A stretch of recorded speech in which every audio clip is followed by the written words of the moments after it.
Assalamualaikum warahmatullahi wabarakatuh. Anak-anak, kali ini kita akan belajar materi IPA kelas 5 di tema 1 tentang kelainan dan gangguan pada sistem gerak manusia. Apa saja ya kelainan dan gangguan pada sistem gerak? Kita kali ini akan belajar tentang kelainan dan gangguan pada tulang, sendi, dan otot manusia. Yang pertama kita pelajari adalah kelainan dan gangguan pada sistem gerak tulang. Kelainan pada sistem gerak tulang kita yang pertama adalah rakitis. Pada tubuh manusia, vitamin D dibentuk dari provitamin D dengan bantuan sinar matahari. Vitamin D sangat dibutuhkan untuk proses pelekatan kalsium di tulang ketika proses penulangan pada masa anak-anak. Kekurangan vitamin D biasanya terjadi karena tubuh kurang mendapat sinar matahari yang cukup. Akibatnya, anak-anak yang kurang vitamin D ini menderita kelainan tumbuhan yang disebut rakitis. Hal ini tersebut ditunjukkan oleh kedua kaki yang berbentuk X atau U. Jika kalian mengamati gambar ini, gambar yang kedua ini, gambar B, kakinya berbentuk O, sedangkan gambar C, kaki berbentuk X. Sedangkan yang normal adalah kakinya lurus. Oke, kaki yang berbentuk O dan X ini adalah kelainan yang disebut dengan rakitis karena kekurangan vitamin D. Untuk itu, anak-anak harus rajin mendapatkan sinar vitamin dari matahari ya anak-anak. Kemudian kelainan tulang yang selanjutnya yaitu mikrosefalus. Mikrosefalus adalah kelainan pada sistem gerak, terutama pada tulang kepala, berupa ukuran kepala bayi yang lebih kecil atau tidak proporsional. Hal tersebut disebabkan ketika hamil, seorang ibu mengalami kekurangan kalsium sehingga pembentukan kerangka pada tulang tidak berjalan semestinya. Kalian bisa mengamati gambar ini. Ukuran kepala normal dan ukuran penderita mikrosefalus. Kemudian kelainan bentuk tulang belakang. Yang pertama yaitu kifosis, lordosis, dan skoliosis. Kelainan bentuk tulang ini karena kebiasaan duduk yang salah atau kebiasaan membawa beban hanya di satu sisi tubuh saja dapat menyebabkan kelainan pertumbuhan tulang belakang.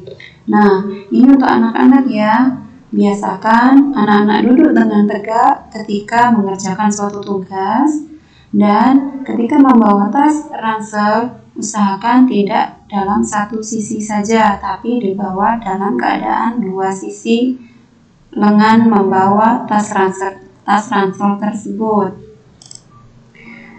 Kita ke skoliosis. Skoliosis adalah kelengkungan tulang belakang yang abnormal ke arah samping yang dapat terjadi pada segmen servikal atau leher, torakal atau dada, maupun lumbar atau pinggang. Penyebabnya biasanya berhubungan dengan suatu kelainan dalam pembentukan tulang belakang dan tulang rusuk yang menyatu. Kemudian gejalanya biasanya adalah nyeri punggung. Nah, ini adalah gambar skoliosis ya anak-anak. Anak-anak jangan biasakan duduk dengan badan atau kepala yang sering ditempelkan di meja. Kemudian yang kedua adalah kifosis. Kifosis adalah suatu kelainan bentuk pada tulang belakang yang biasa terjadi akibat trauma, gangguan perkembangan atau penyakit degeneratif. Kifosis pada masa remaja disebut juga dengan kifosis ya anak-anak. Kemudian penyebab dari penyakit ini sebenarnya tidak diketahui, akan tetapi kebanyakan juga karena kebiasaan duduk sehari-hari. Gejalanya sama yaitu nyeri punggung, kelelahan, dan punggung tampak melengkung. Dan ini adalah gambar kifosis ya anak-anak. Nah, anak-anak jangan biasakan duduk dengan posisi badan yang melengkung ya anak-anak. Yang selanjutnya yaitu lordosis. Lordosis adalah tulang belakang tampak bengkok terutama di punggung bagian bawah. Gejalanya berbeda-beda setiap orang, kemudian penonjolan bokong yang paling sering, kemudian distrofi muskuler, gangguan perkembangan paha, dan gangguan neuromuskuler. Dan ini adalah gambar lordosis. Yang selanjutnya yaitu fraktura atau patah tulang. Pada gambar ini berbeda ya anak-anak. Jika gambar yang pertama adalah fraktura terbuka, tulang yang patah menyeruak keluar dan menembus kulit. Dan gambar yang kedua adalah fraktura tertutup, tulang yang patah tidak sampai menyeruak keluar. Kemudian adalah osteoporosis. Osteoporosis adalah kelainan pada sistem gerak yang terjadi pada tulang manusia, yaitu di mana kondisi tulang menjadi lebih lunak. Hal ini dapat terjadi karena kekurangan hormon tertentu yang membantu pelekatan kalsium. Biasanya anak-anak dapat melihat pada kakek atau nenek kita yang lama-kelamaan tubuhnya membungkuk karena kekurangan kalsium. Kelainan pada gangguan pada sistem gerak sendi. Yang pertama adalah artritis. Artritis adalah kelainan pada sistem gerak yang terjadi pada persendian. Kemudian adalah dislokasi. Dislokasi adalah cedera pada sendi. Cedera ini terjadi ketika tulang bergeser dan keluar dari posisi normalnya pada sendi. Sebagian besar kasus dislokasi terjadi akibat benturan yang dialami oleh sendi. Contohnya saat bermain basket atau jatuh dari sepeda. Dislokasi umumnya terjadi pada jari dan bahu. Meski demikian, persendian lain seperti lutut, pinggul, siku tangan, maupun pergelangan kaki juga bisa mengalami cedera ini. Kelainan otot dan penyakit pada otot. Kelainan pada tulang otot yang pertama adalah kedutan. Anak-anak pernah kan merasakan kedutan?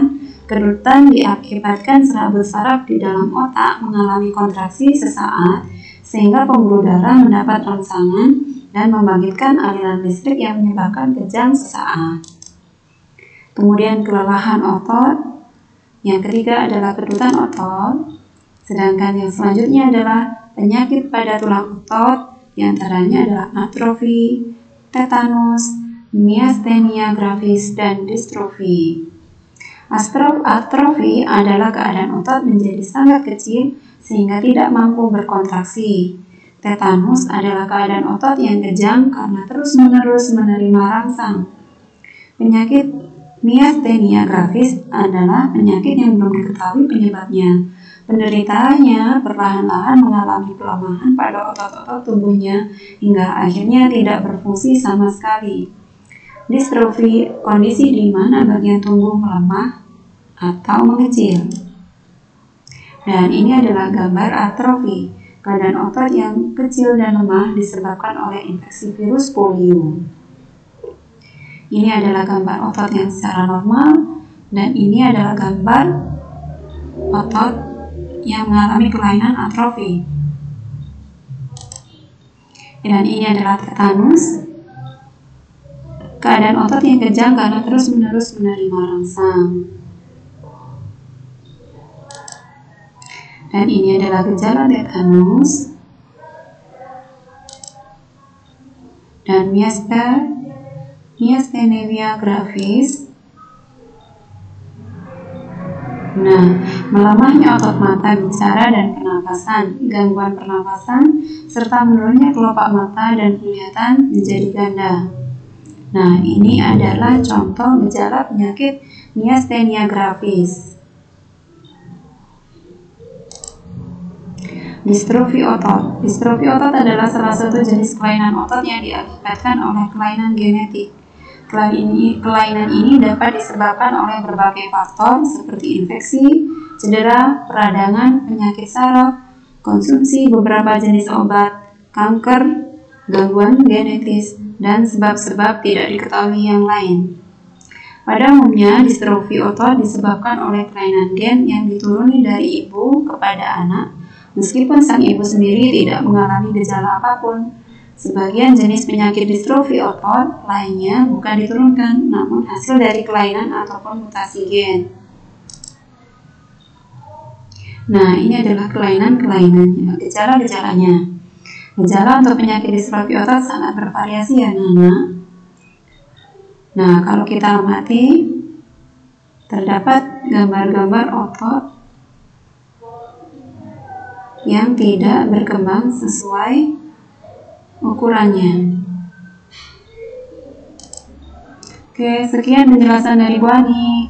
Assalamualaikum warahmatullahi wabarakatuh.